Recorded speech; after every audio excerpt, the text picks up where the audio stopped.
الرحیم معزز سامعین کرام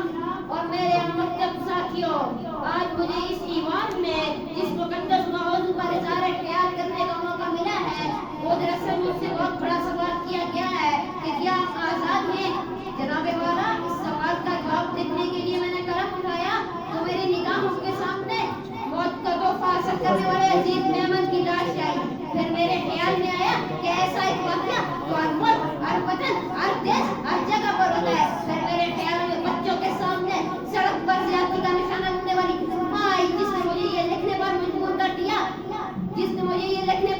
کر دیا کہ ہم آزاد نہیں ہیں، ہم تو قیدی ہیں۔ پھر اس بات نے مجھے تسلی دی کہ آزاد ملک میں بیٹھ کر ناشکری جیسے الفاظ لکھنا ٹھیک نہیں ہے، لیکن پھر اس بات نے میرے دل کو بہلایا ہی تھا کہ ATM مشین کے کیمروں سے چوری ہونے والی ویڈیو میرے ضمیر کو جوڑنے لگی کہ لگ تو عقل صلاح الدین منہ چرا کر اپنی قوم سے کہہ رہا ہے کہ جان کی امان پاؤ، جان کی امان پاؤ۔ جناب اعلیٰ، جہاں ذہنی توازن ٹھیک نہ ہونے والے شخص کو بےدردی سے مارا جائے، وہ انصاف کا تو سوچا ہی نہیں جا سکتا، بس مذمت سے کام چلایا جا سکتا ہے۔ جناب والا، ابھی میں نے لکھنے کی جسارت ہی کی تھی